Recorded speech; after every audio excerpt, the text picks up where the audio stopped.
আমরা প্রধান খুব ভালো একটা উদাহরণ তৈরি করলো, কিন্তু এই দলটা তো সেই উদাহরণ তৈরি করতে পারলো না। তারা যে এত টাকা খরচ করে একটা মিটিং করলো, সে টাকাটা কোথা থেকে পেলো? নাহিদ ইসলাম বলেছেন কিন্তু রয়টার্সের কাছে, কিছু সচ্ছল ব্যক্তি তাদেরকে শুভানুদ্দায়ী তাদেরকে নাকি টাকা দিয়েছে। সেই সচ্ছল ব্যক্তিদের নামটা আমরা কেউ দেখতে পাচ্ছি না। ওনারা বলেন নাম প্রকাশে অনিচ্ছুক, অনিচ্ছুক কোথাও বললেই তো সন্দেহ বাড়ে কোন ব্যক্তি কত টাকা দিয়েছে। না, নাম প্রকাশে অনিচ্ছুক হবে না, নাম দিতে হবে, তো হবে না।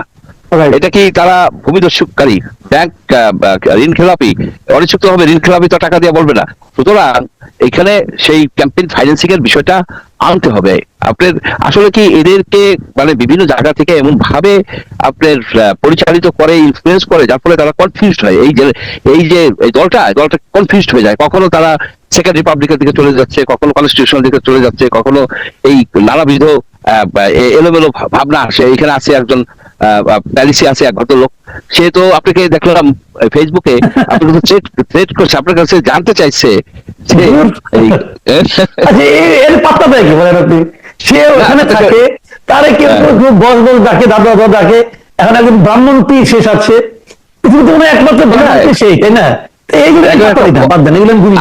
কিন্তু আমি একটু পড়ে দেখছি, সে বলছে মামলার নাম্বার কত, এটা কত, সেটা কত। কিন্তু এই ভদ্রলোককে একটু বুঝাই বলা দরকার যে 2008, 2009, 2010 সনে সে যে কারা জ্বরের ওষুধ মানে ভুয়া ওষুধ বিক্রি করে যে ই করছে, সেটা তো সকল পত্রিকায় ছিল। প্রথম আলোতে ছিল, ডেইলি স্টার বড় করেছিল, সেই জন্য ডেইলি স্টার সামনে জিয়াফত করে ডেইলি স্টার প্রথম আলো যে উড়াই দিতে চাচ্ছে ওই সেই প্রতিশোধ ই করছে। অদ্ভুত ধরনের একটা মানে একটা ক্লাসিক্যাল ফ্রড লোক, সে ধ্রুপদী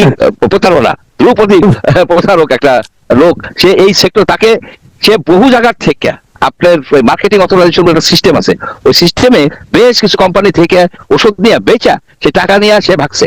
সে হলো শাহবাগী, তার গাবলি খাবলে কেন তার এখান থেকে দেশ ছেড়ে চলে যেতে হবে? ভাইগা যাইয়া এখন ওইখানে বসে আছে। এখানে থাকলে তো তার এই ফার্মাসিউটিক্যাল ইন্ডাস্ট্রির মালিকরা, হায়ার অফিসাররা তাকে পাইলে গলায় গামছা দিয়ে টাকা আদায় করবে। সে প্রতারণা করে এখান থেকে চলে যাইয়া এখন পিস যাচ্ছে। এটা একটা অবাক কাণ্ড, এবং অনেক লোকে তাকে ফলো করে। এটাই অবাক কাণ্ড যে না আছে দেশের পৃথিবীতে সবসময় পৃথিবীতে কিছু কিছু লোক থাকবে, বুঝছেন? এইগুলো নিয়ে মাথায় ঘামাইলে আপনি তো পৃথিবীতে চলতে পারবেন না। না, মাথা ঘামাই একটা বিনোদনেরই হয়। সে সূরা বলে, আজকে সূরার এক্সপ্লেনেশন দিচ্ছে, সে সূরা বলে, তারপরে সে এই কিছু কিছু হাদিস টাদিস বলার চেষ্টা করতেছে। অথচ সে কি মুসলমান হয়েছে? আমি ওনার কথা ভাবি না, ওনার আলাপ বাদ দিন, কিন্তু আমাদের কিন্তু ওনাকে যারা অনুসরণ করেন এখানে তাদেরকে একবার আমার জানতে ইচ্ছা করে, ব্রাহ্মণ পীরের গুড়ি আপনারা কি করে হলেন? আপনাদেরও তো বোঝা উচিত ভাই।